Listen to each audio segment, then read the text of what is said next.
Let's go. ده جيمي هوبكنز، عيل مراهق عنده 15 سنة وبيبقى عيل متنمر وبتاع مشاكل ودايما بينكش على حوارات وقليل الأدب وسافل ومش منظم ومهرول وشوف تحب تزود ايه مع الأوردر. ابوس ايدك فك البروان. لا يا وبيبقى اترفد من كذا مدرسة قبل كده بسبب سلوكه وبقى مفقود الأمل فيه، ومفيش غير أكاديمية واحدة بس هي اللي بتقبل الحالات اللي زي دي، وهي أكاديمية بول وورث. وبول وورث دي تبقى مدرسة داخلية وعبارة عن صندوق زبالة يمثل شعار التلوث المجتمعي بجميع فئاته حرفيا. محدش هيجاوب.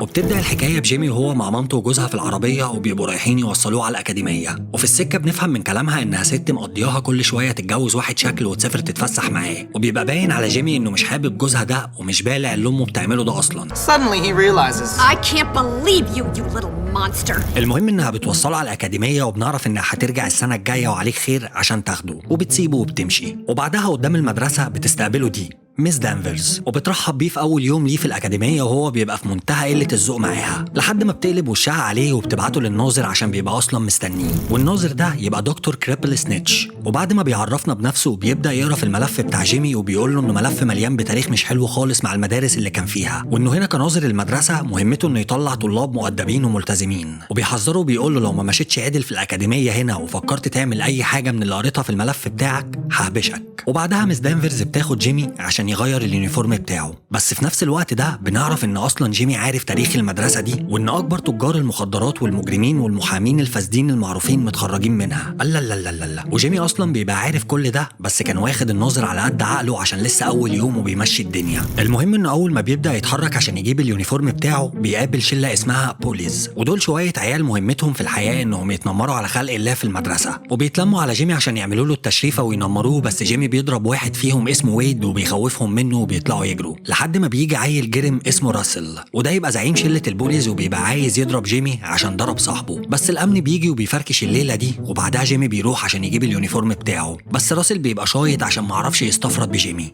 come on. المهم ان بعد كده بنشوف ده جاري، واد معاه في نفس المدرسة وبيبقى جاي عشان يتعرف على جيمي، بس جيمي بيديله الوش عشان عارف ان الناس هنا كلهم مش تمام، بس جاري بيسايسه وبيقول له انت لسه جديد هنا وصعب تلاقي اصحاب في المكان ده، وانا جاي لك من نفسي عشان اتعرف عليك واعرض عليك الصداقة. وجيمي بيبدأ ان هو يفك معاه سيكا. Now if you'll I excuse me. said relax friend. Get off, man. وبعدها بشوية بنشوف ده بيت كواليسكي، وده عيل ذكي جدا وبيعرف يفكر في حلول للمشاكل وبيبقى جاي برضه عشان يتعرف على جيمي، وجيمي برضه بيديله الوش عشان لسه مش واثق في حد هنا، بس الواد بيبان عليه ان هو واد غلبان وملوش في المشاكل خالص، فجيمي بيبدا ان هو يجاريه ويتكلم معاه عن ماضيه في المدارس القديمه، فجاري بيبدا ان هو يظهر تاني وبيبدا يتفه من تاريخ جيمي وبيخوفه من العيال اللي في المدرسه هنا، وبيقول له تاريخك ده مش هياكل ولا يشرب مع الناس اللي هنا عشان انت لسه ما تعرفهمش، وبدا يقلل من كواليسكي برضه ويتنمر عليه قدام جيمي. ومن هنا بنبدا ناخد انطباع مش مريح عن جاري وبيخلينا نحط عليه ريد فلاج عشان بناخد بالنا انه بيحاول يقرب من اللي اقوى منه زي جيمي، بس بيستقوى وبيتنمر على اللي اضعف منه زي كواليسكي. Ladies and gentlemen, I give you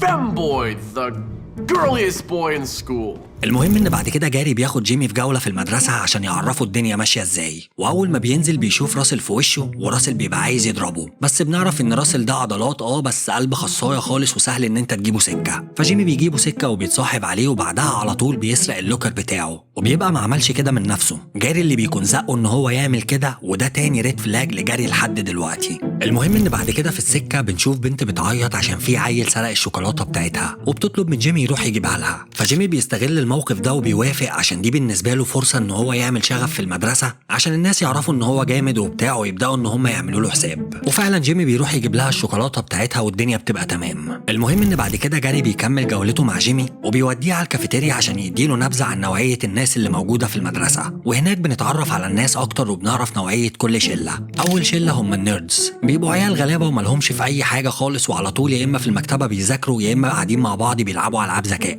دحيحه وغلابه وفي حالهم ومعرضين للتنمر على طول، بس جاري بيبقى شايفهم انهم عيال خبيثه ومش سالكه. تاني شله بقى تبقى البريبيز، ودول من اسمهم باين عليهم انهم شباب الاعدادي، بريبيز بريب سكول فاهم، ودول بيبقوا من عائلات هوب هاي جدا ومعاهم فلوس طرش وشايفين نفسهم فوق الناس اللي في المدرسه كلها، وبيبقوا مكروهين جدا من المدرسه كلها برضو عشان متكبرين وبيتعاملوا مع باقي الناس من مناخيرهم. تالت شله بقى تبقى الجريسرز، ودول شباب بتبقى جايه معاهم انهم منحرفين، بس في الواقع لو اديت واحد فيهم قلمين هيشرب اللبن وينام بدري، بس جاري بيحذره انه ما يعملش مشاكل معاهم او على الاقل اقل دلوقتي. رابع شله بقى بيبقوا ذا جوكس، ودول عيال سنها كبير وبيلعبوا امريكان فوتبول وبيبقوا زي الحلاليف، وبياخدوا السنه في 5 والكلام على محدش هيتعلم هنا، وهم اللي بيبقوا مسيطرين في المدرسه عشان هم الكبار والاقوياء. المهم ان بعد ما بنتعرف على نوعيه الناس اللي موجوده في المدرسه، جيمي بيبدا ان هو ينتشر في المدرسه وبيبدا انه يحضر الحصص بتاعته. ولما بيدخل اول حصه واللي بتبقى حصه كيمياء، بيطلع منها مصنع قنبله وبيبقى عايز يجربها على شله البوليس، بس وهو رايح يجربها عليهم الناظر بيقفشه وبيقول له ان اللي بيعمله ده لا يليق بمستوى المدرسه وبتاع. فجيمي بيبدا ان هو يرجع في وشه وبيقول له دي مدرسه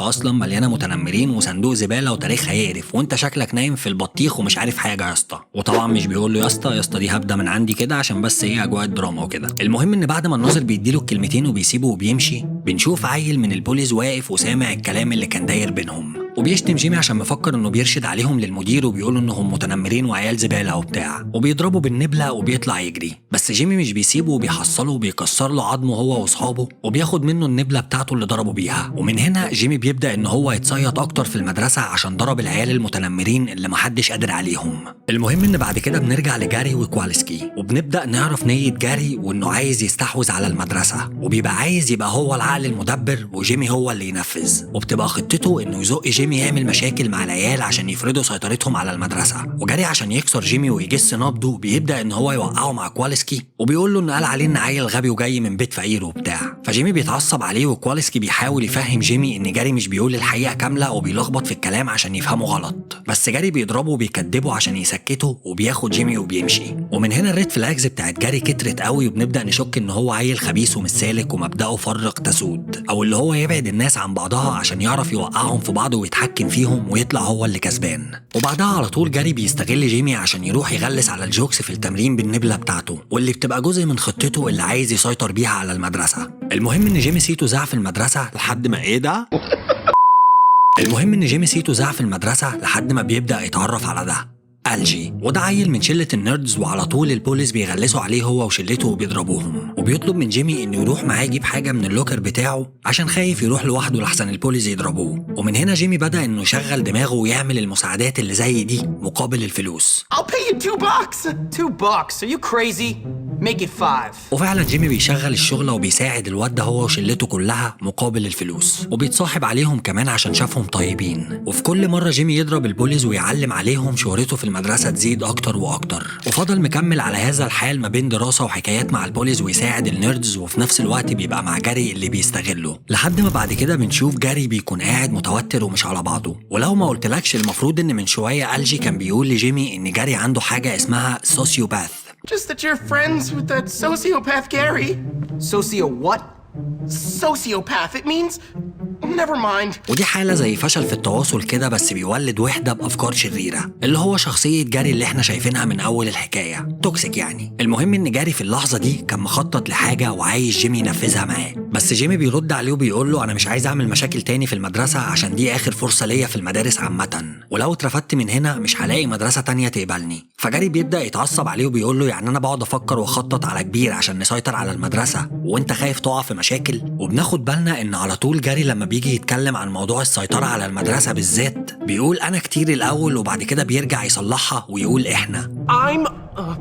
We are gonna take over this school. المهم ان بعد كده جاري بيهدى وبيجيب ورا من جيمي وبيقول له ان دي اخر مره هيعملوا مشاكل فيها، وبعدها المدرسه هتبقى بتاعتهم ومش هيضطروا انهم يعملوا مشاكل تاني. وبعدها بيقول له انه حاسس انه احسن من غير الدواء اللي كان بياخده، وانه كان لازم يوقفه من زمان عشان بيخليه يفكر احسن.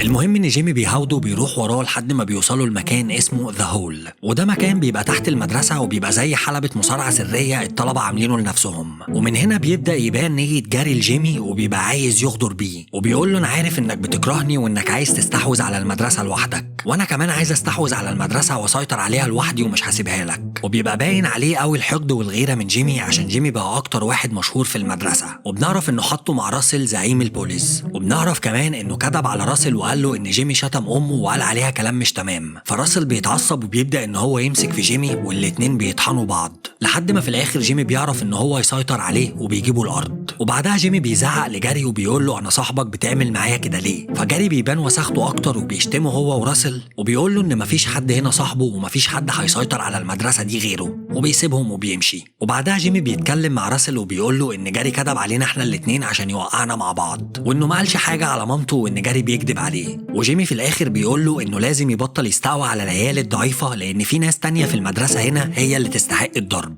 فراسل بيستوعب الكلام عشان عقله على قده شويتين وبيتاسف لجيمي وبيوعده انه مش هيعمل كده تاني. وبكده جيمي بيكون كسب راسل وشلته في صفه وشهرته زادت اكتر واكتر عشان كسب راسل اكبر متنمر في المدرسه. بس جاري اللي المفروض كان صاحبه بقى دلوقتي اكبر اعدائه. وبعدها بنشوف باب المدرسه بيفتح وبنعرف ان في مواعيد للخروج من المدرسه وجيمي بيبدا ان هو يتحرك بره المدرسه ودي بتبقى حياه جديده هنتعرف عليها دلوقتي مع بعض. المهم ان بعد ما باب المدرسه بيفتح المدرسين بتبعت جيمي يجيب لهم حاجات وطبعا في المقابل بياخد منهم فلوس. وبسبب شهره جيمي في المدرسه واحد من البريبيز الاغنياء جه عشان يتعرف عليه وده عشان شافه في الجوله بتاعت راسل اللي كانت معموله في ذا هول تحت المدرسه. وبنعرف ان العيال دي اصلا محترفين في لعبه البوكس وبيعرض على جيمي انه يجي معاهم نادي البوكس اللي بيتمرنوا فيه. وجيمي فعلا بعد فتره بيروح لهم هناك وبيتمرن معاهم وفي نفس الفتره دي بيبقى فيه بطوله معموله في النادي فجيمي بيعجبه الموضوع وبيشترك في البطوله دي وبيلاعب كل البريبيز وبيكسبهم. بس مش بيكسب الجايزه عشان بيبقى ليها شروط معينه وبتبقى مش متوفره في جيمي ولكن البريبيز بيعوضوه وبيدوا له اوضه هديه جنب النادي بدل المكافاه يبات فيها وقت ما يحب.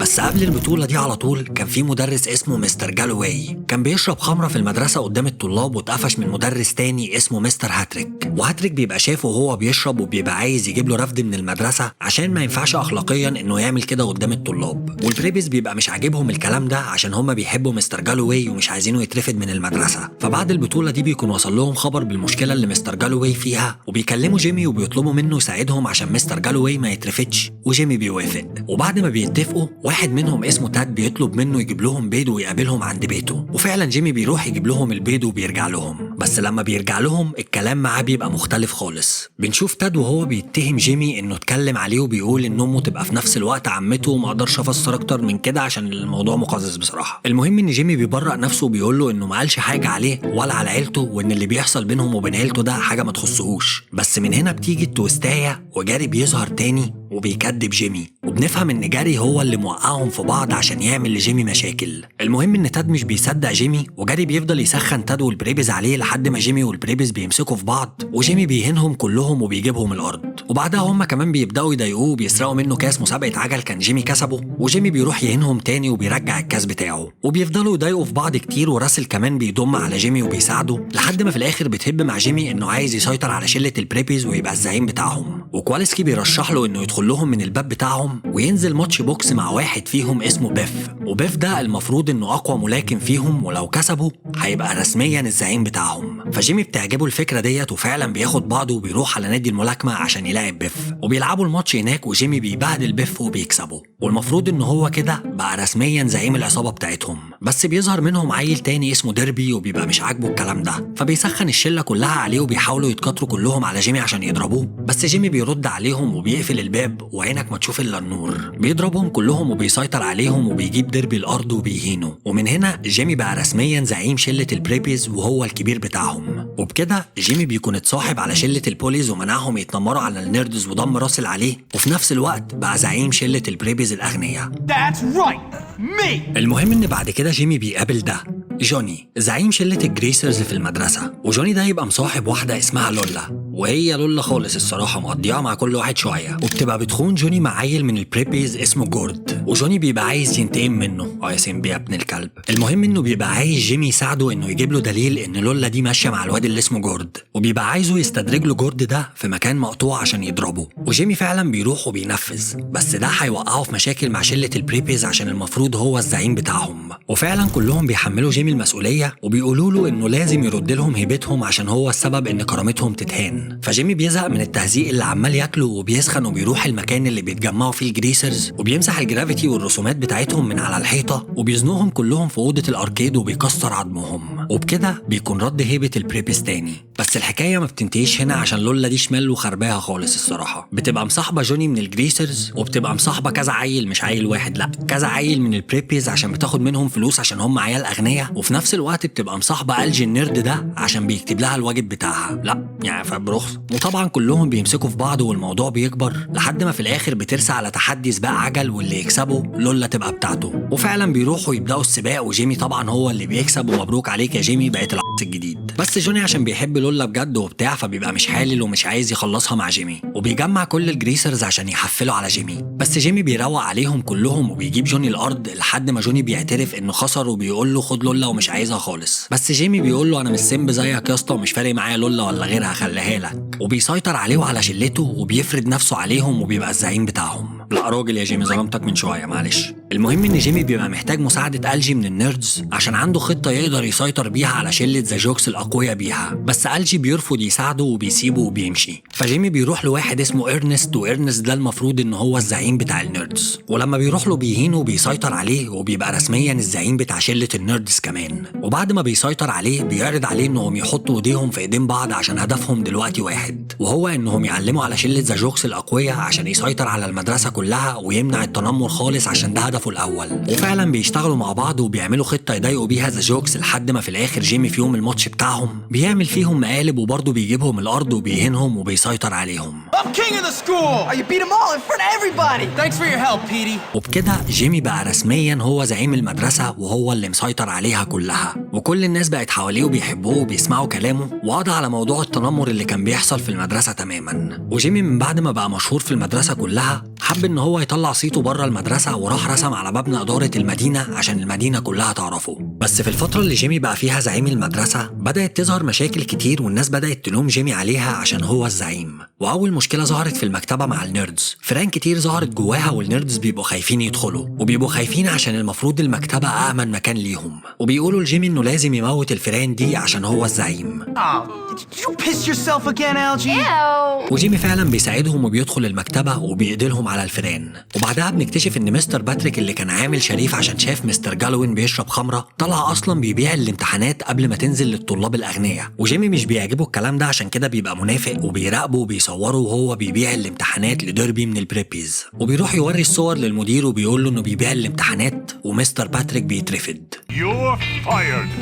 But I... وبعدها على طول بيحصل حريقة في صالة الألعاب الرياضية، وهناك بنشوف مستر بيرتون اللي هو المفروض المدرب بتاع ذا جوكس، وبيزعق لجيمي عشان مفكر إن هو اللي عمل الحريقة دي عشان هو عمل فيهم مقلب قبل كده يوم الماتش بتاعهم، وكلهم بيقلبوا عليه وبيقولوا عليه إنه زعيم فاشل. بس جيمي بيدافع عن نفسه وبيقول لهم إنه ما عملش حاجة، وبيقول لهم إن هو قرر إن هو يبقى الزعيم عشان يوقف التنمر مش عشان يعمل مشاكل. ومن هنا مستر بيرتون بيرد عليه وبنفهم من إجابته إن هو من أكتر المدرسين اللي بتحس الطلبة على التنمر وبتشجعهم عليه، وجيمي طبعا مش بيعجبه الكلام ده وبيبقى شايط منه جدا عشان هو اللي بيشجع على التنمر بس مش بيقدر يعمل له حاجه. المهم ان جيمي بيدخل الصاله وبيطفي الحريقه وبينجح ان هو ينقذ كل اللي موجودين جوه، بس بعد ما بيطفيها بيظهر واحد غريب مش من المدرسه وبيضرب جيمي وبيهرب، وبنشك ان الشخص ده هو اللي ورا الحريقه اللي حصلت في الصاله، بس مش بنعرف نحدد هو مين عشان بيكون هرب. المهم ان بعد كده جيمي بيروح للولا تاني، وبنعرف ان جوني من الجريسرز دخل مستشفى الامراض العقليه وقبضوا عليه وحبسوه هناك، وبنعرف انهم حبسوه عشان شايفينه خطر على المجتمع عشان اتجنن بعد خيانه لولا ليه للمره 76,000 تقريبا، وبيبقوا مش عارفين مين اللي بلغ عن جوني وعمل فيه كده، وبيفضلوا يلوموا جيمي انه زعيم فاشل عشان كل المشاكل دي ظهرت لما بقى هو الزعيم بتاعهم. وجيمي بعد حفله التهزيق دي بيهديهم وبيقول لهم انا هتصرف وهجيبه لكم، وجيمي فعلا بيتصرف وبيدخل المستشفى وبينجح ان هو يهرب جوني. وبعدها بنعرف من جوني ان عيال من الشارع هم اللي عملوا فيه كده، والعيال دول يبقوا عصابه اسمهم تاونيز، ودول ناس من المدينه عاديين بس مش معاهم في المدرسه. المهم ان جيمي بيروح لهم المكان بتاعهم وبيكسر عظمهم وبيسيطر عليهم وعلى مكانهم. وفي نفس الفتره دي بيتعرف على واحده اسمها زوي من المدينه، وبنعرف انها كانت في نفس المدرسه دي بس اترفضت بسبب مستر بيرتون عشان بنعرف ان هو كان راجل وسخ، وده نفس المدرس اللي هزق جيمي وعرفنا ان هو بيشجع الطلبه على التنمر. فجيمي بيسخن وبيتحد مع زوي وبيقرروا انهم ينتقموا من مستر بيرتون عشان هو مدرس شمال، وفعلا بيعملوا خطه مع بعض وبيروحوا ينتقموا منه وبيتنمروا عليه عشان يبطل يشجع الطلبه على التنمر. This is off!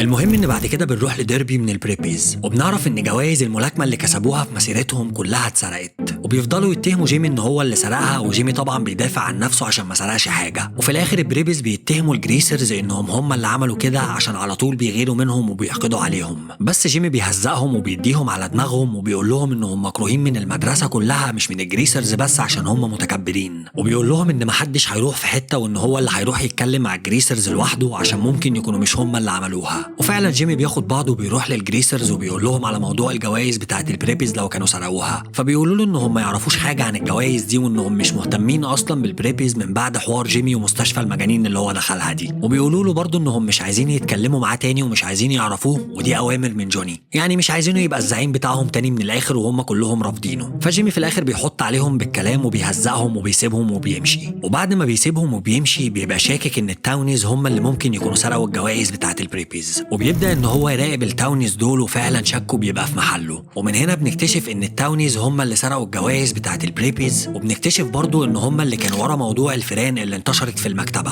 فجيمي طبعا بيطلع الكاميرا وبيصورهم عشان يبقى معاه دليل عليهم وبيرجع تاني لديربي عشان يقول له ان التاونيز هم اللي سرقوا الجوائز بتاعته ويوري له الصور بس بيلاقيهم قلبين وشهم عليه وبيبقوا مش مصدقينه وجيمي بيقول لهم ان التاونيز هم اللي ورا كل اللي بيحصل في المدرسه وبنعرف من كلامه انه شاكك ان جاري هو اللي زهقهم يعملوا كده بس هم مش بيسمعوا له وبيفضلوا يلوموه انه زعيم فاشل ومش عارف يسيطر على الامور وبيهزقوه وبيسيبوه وبيمشوا. You are an idiot, Hopkins. I've got a photograph. You know what you can do with that, don't you? وبتكمل المصايب لما بيجيله استدعاء من المدير وبنعرف انه عايز يرفضه عشان الفوضى اللي عماله تحصل في المدرسه من ساعه ما بقى الزعيم وبنعرف انه مرشح جاري انه يبقى الزعيم الجديد للمدرسه فجيمي بينفجر في المدير وبيشتمه وبيقول له انه مش ملاك وبيعمل شغب بس الشغب اللي بيعمله بيعمله مع المتنمرين عشان يوقفهم عند حدهم ولو جاري بقى الزعيم هيزود التنمر في المدرسه عشان هو اصلا عيل سوداوي بس في الاخر كلام المدير هو اللي بيمشي وجيمي بيتمنع من دخول الفصل لحد ما مامته تيجي تاخده. Now get out! وبكده جيمي مستقبله يكون ضاع عشان مفيش مدارس تاني هتقبله وبقى وحيد من بعد ما كان زعيم المدرسه وما بقاش غير كوالسكي بس اللي جنبه عشان العيال رجعت تتنمر عليه تاني وجيمي بيبقى باين عليه ان هو زعلان جدا عشان كان نفسه المدرسه تبقى من غير خناقات وتنمر وطارت كل احلامه لحد ما بقى هو النمره والمدرسه كلها بقت بتضحك عليه. How was that a minor setback? Losers! حتى انت يا ابو شخه. بس جيمي بيبقى مش عاجبه الكلام ده وبتبقى جايه معاه يحط على التاونيز عشان هم السبب في اللي هو فيه فبيجمع راسل عشان جسمه كبير وهيحتاج مساعدته وراسل بيكون سرق موتوسيكلات عشان يروحوا يخترقوا بيها بوابه مصنع التاونيز وهناك بيقابل زوي وزوي بتساعده ان هو يوصل لهم وجيمي بيهجم عليهم وبيضربهم كلهم وبيفضل يدخل جوه المصنع اكتر واكتر لحد ما بينجح انه يوصل لمكان ادجار زعيم عصابه التاونيز وده اللي شفناه في الصاله يوم الحريقه لما ضرب جيمي وهرب وبيمسكوا هما الاتنين في بعض وطبعا جيمي بيكسر له عظمه عشان صاحب اللعبه عايز كده وبعد ما جيمي بيسيطر عليه وبيجيبوا الارض بيساله عملت في المدرسه كده ليه وبيبقى قصده على موضوع الفيران والحريقه فادجار بيقول له انه زمان كان في المدرسه دي بس طلع منها عشان اهله ما قدروش يدفعوا له المصاريف وبعدها بيقول له ان جاري هو اللي قال له يعمل كده واستغل كرهه للمدرسه عشان يعمل له اللي هو عايزه مقابل الفلوس وجيمي بيقول له ان جاري اصلا عيل مريض وبيحب يوقع الناس على طول في بعض وفي الاخر بيتحدوا هما الاتنين مع بعض وبيتفقوا انهم لازم يخلوا جاري يدفع ثمن استغلاله ليهم. Hey, how'd you know? Because he told me the same garbage. Didn't do me any good either. ومن هنا جيمي بدأ ان هو يحط خطته الجديدة وهي انه يدور على طريقة يوصل بيها لجاري ويثبت للناس ان هو عيل شمال عشان يرجع هيبته تاني. المهم ان في نفس الفترة دي زوي بتجيب اخبار لجيمي من المدرسة وبنعرف ان العيال كلهم في المدرسة نازلين ضرب في بعض والمدرسة بتبقى في حالة فوضى كبيرة فجيمي بيستغل الحدث ده وبيجمع راسل وإدجار من التاونيز وبيدخلوا على المدرسة وبيضربوا اي حد يقابلوه في طريقهم وجيمي بيبدأ يبني اسمه من اول وجديد وبيروح لزعيم كل شلة منهم وبيعلم عليه تاني بمساعدة راسل وإدجار لحد ما في الاخر جاري بيظهر تاني وبيبدأ ان هو يستفز جيمي وبيقول له مين الزعيم اللي بيتحكم في المدرسة ناو فجيمي بيقول له يا توكسيك يا ابن وحات امك ما هسيبك وجيمي بيطلع يجري وراه لحد ما بيوصلوا هما الاتنين فوق سطح المدرسه وجاري بيطلع امراضه النفسيه كلها على جيمي وبيقول له انت عيل اهبل زيك زيهم انا عرفت اتحكم فيك زي الدميه في ايدي وخليتك تعمل لي كل اللي انا عايزه بمزاجك وخطتي في الاخر هي اللي اتنفذت وانا اللي بقيت الزعيم وبيبدا ان هو يهرب من جيمي لحد ما جيمي في الاخر بيزنقه وبيطلع الغل اللي جوايا انا شخصيا فيه بصراحه ان الولد ده وفي الاخر بياخده وبيقع من فوق السطح وبينزلوا هما الاتنين من سقف مكتب المدير، وبنشوف ان المدير بيبقى اصلا متكتف في الكرسي، وبنعرف ان جاري هو اللي عمل فيه كده. وجيمي بيفك المدير، والمدير بعد كده بيشكره انه كشف الحقيقه، وبعدها جيمي بيقول له على كل حاجه كانت بتحصل، وكمان بيقول له على موضوع زوي ومستر بورتن، وان هي زمان اترفضت ظلم بسببه وبتاع، وبيطلب منه ان هو يرجعها. وفي الاخر المدير بيقول لجيمي ان هو ما رفضهوش من المدرسه، وان هو كان بيضحك عليه عشان يقرص ودنه، وانه مكمل معاهم في المدرسه عادي وهيفضل الزعيم. ومن هنا جيمي بيرجع هيبته تاني، وبيرجع هو زعيم المدرسه، وبتنتهي القصه. ودي كانت احلى قعده نوستالجيا مع لعبه بولي اللي خدتنا سنين كتير لورا. وفي الاخر اتمنى ان اكون فكرتك بذكريات حلوه عشتها في وقت ما في حياتك مع لعبه بولي. وشكرا لو وصلت لحد هنا في الفيديو. فلو عجبك الفيديو ما تنساش ان انت تعمل لايك، ولو عجبك قوي ما تنساش ان انت تعمل سبسكرايب وتفعل زر الجرس، ولو عجبك قوي فعليكوا على الكومنتات بقى. بص انا ماشي بعلاج. وما تنساش تتابعني على انستجرام، هو معلهوش صور بس على طول هناك بنعمل استطلاعات رأي عن الحلقات اللي هتنزل في المستقبل. وبس كده، سلام.